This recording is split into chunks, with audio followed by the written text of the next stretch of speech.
मी अरविंद नळकंडे सम्राज्य परिषदेचा अध्यक्ष आहे आणि गेल्या अनेक वर्षापासून शेतकऱ्यांच्या जीवनात 4 दिवस यावे याकरता धडपडणारा एक कार्यकर्ता मी आहे. मध्यंतरी एक बातमी वाचली की महाराष्ट्रातले कृषी सेवा केंद्र जी शेतकऱ्यांना सेवा देतात त्यांनी एक लाक्षणिक आंदोलन जाहीर केलं आणि त्याच्यामध्ये 1 नोव्हेंबर ते 4 नोव्हेंबर या काळात ते आपली दुकानं बंद ठेवणार आहेत.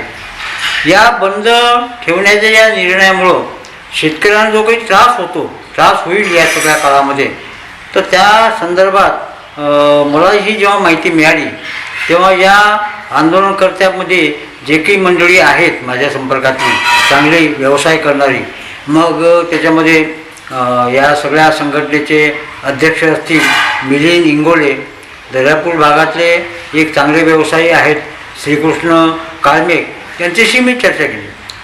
कृषी विभागाच्या मंडळीशी चर्चा केली की हा नेमका विषय का आहे, अशी आंदोलन करण्याचं काम का पडलं.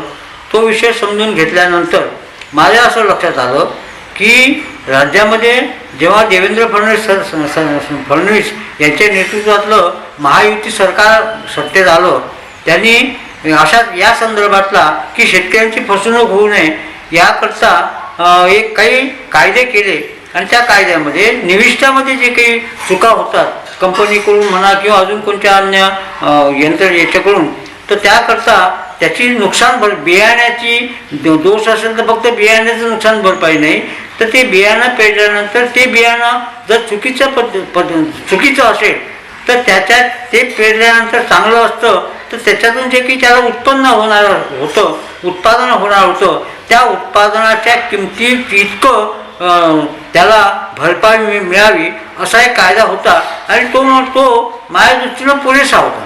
आमच्या भागामध्ये अशाच चुकीच्या बियाण्यामुळं एका शेतकऱ्याच्या जीवनामध्ये आत्महत्येची पाळी आली होती, तर त्याला मी हे सगळ्या कायद्याच्या या सगळ्या म्हणजे वापर करून त्याला 1,36,000 रुपये डायरेक्ट कंपनीकडून मिळवून दिले होते.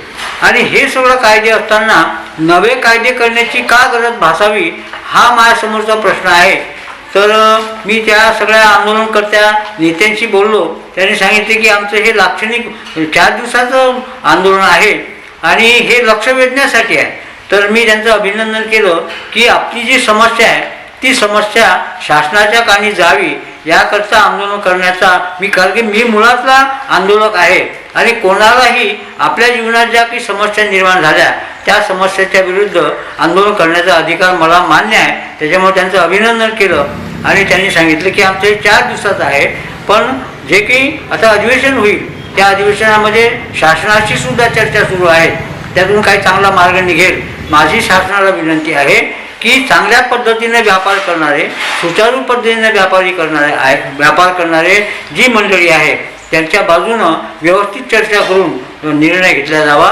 त्या चर्चेमध्ये मला जर निमंत्रण आलं तर मी सुद्धा या सगळ्या विषयामध्ये शेतकऱ्यांच्या बाजूनं आणि या सगळ्या शासनाच्या बाजूनं आणि आंदोलकांच्या बाजूनं ही भूमिका मी मांडायला तयार आहे. अशी शासनाला माझी विनंती आहे की या मधल्या काळामध्ये अधिवेशनाची वाट न पाहता राज्य पातळीवर जे काही सक्षम अधिकारी असतील, मंत्री असतील, त्यांनी या प्रश्नाचं ही समस्या तातडीनं सोडवावी अशी मी विनंती या निमित्तानं करेन.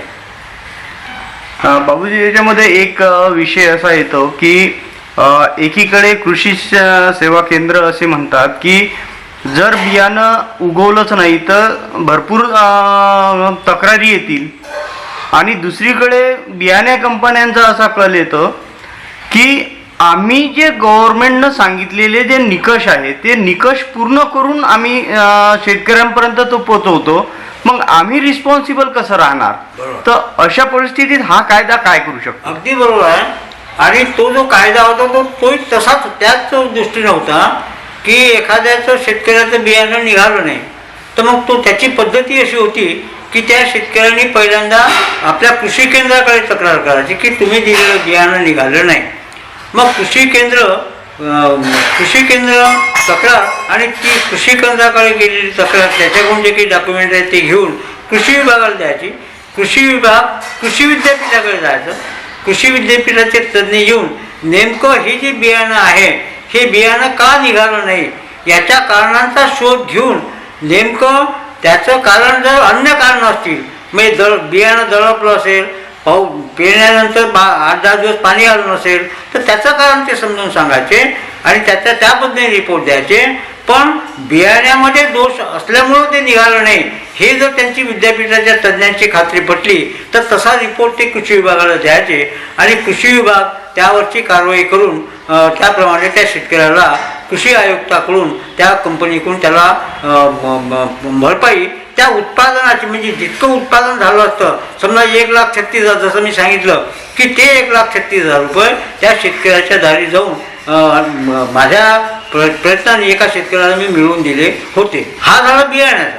मग ते बियाणं पेरलं त्या माझं जे प्रकरण होतं ते असं होतं की ते बियाणं पेरलं निघालं झाड निघालं पण त्या झाडाला पात्याच लागल्या नाही. बाजूच्या शेतकऱ्याच्या झाडाला पात्या पण त्याला पात्याच लागल्या नाही. त्याचा शोध विद्यापीठाने घेतला आणि त्याप्रमाणे मग त्याला नुकसान भरपाईचं प्रोसेस पूर्ण झाली आणि त्याला मिळालं. म्हणजे आपण जे म्हणता की आम्ही हे सगळे निकषातून जाऊनच आम्ही दुकानदारांना विक्री करतो माल देतो तर ते बरोबर आहे. आणि दुकानदाराचं ते म्हणणं आहे की तो जो माल तिकडे येतात त्या सगळ्या निकषातून तो पूर्ण होऊन आमच्याकडे विक्रीसाठी आला त्याच्यामुळे तो सुद्धा सीलबंद असतो. आता त्याच्यामध्ये काय नेमकं झालं हे तर तज्ज्ञच सांगू शकतील. म्हणून जे काही निविष्ठा देणारे जे आहेत त्यांचंही चूक नाही आणि कृषी केंद्रावाल्यांची चूक नाही. पण या सगळ्या संघर्षाचा परिणाम मात्र शेतकऱ्यांना भोगावा लागते. म्हणून या सगळ्या याच्यामध्ये मी उडी घेतली. एवढंच मला या निमित्तानं सांगा की चूक होऊ शकते पण ती चूक नेमकी काय कशामुळं निसर्गाच्या कृपेमुळं शेतकऱ्याच्या चुकीमुळं की बियाण्याच्या दोषामुळं किंवा त्या जे काही कीटकनाशक असेल त्याच्या दोषामुळं होत असेल तर तो शेतकऱ्यांना तो लाभ मिळालाच पाहिजे. पण हे सगळं करताना चांगल्या पद्धतीनं सगळी तपासणी करून आपले सगळं हिशोब व्यवस्थित ठेवून जर एखादा दुकानदार जर किंवा एखादी कंपनी चांगलं काम करत असेल तर त्या सगळ्या कायद्यांचा जात त्यांना होता कामा नये. शेतकऱ्यांच्या बाजूनं झालाच पाहिजे निर्णय. शेतकऱ्यांना होऊ नये पण म्हणजे शेतकऱ्याच्या बाजूनं निर्णय झालाच पाहिजे. शेतकऱ्यांच्या बद्दलची कणव म्हणूनच हा सरकारने निर्णय घेतला असेल. पण या सगळ्या कायद्याची अंमलबजावणी करताना जर याच्यामध्ये जर चुकीचे लोक एखाद्या शेतकऱ्याने तक्रार केली आणि एकदम त्याच्यामध्ये कोणी अधिकारी गेला आणि पटकन जर तो जुन्या पद्धतीनं जसं इन्कम टॅक्सच्या वेळेस सेल टॅक्सच्या वेळेस शेतकरी अधिकारी हात धुवून घ्यायचे अशी संधी या निमित्तानं असू शकते. हा सुद्धा एक शंका घ्यायला या संदर्भात जागा आहे. म्हणून हे अतिशय पारदर्शक पद्धतीनं कोणावरही अन्याय होणार नाही अशा पद्धतीची कायद्याची रचना व्हावी अशी मी या निमित्तानं सगळ्यांना विनंती करेन.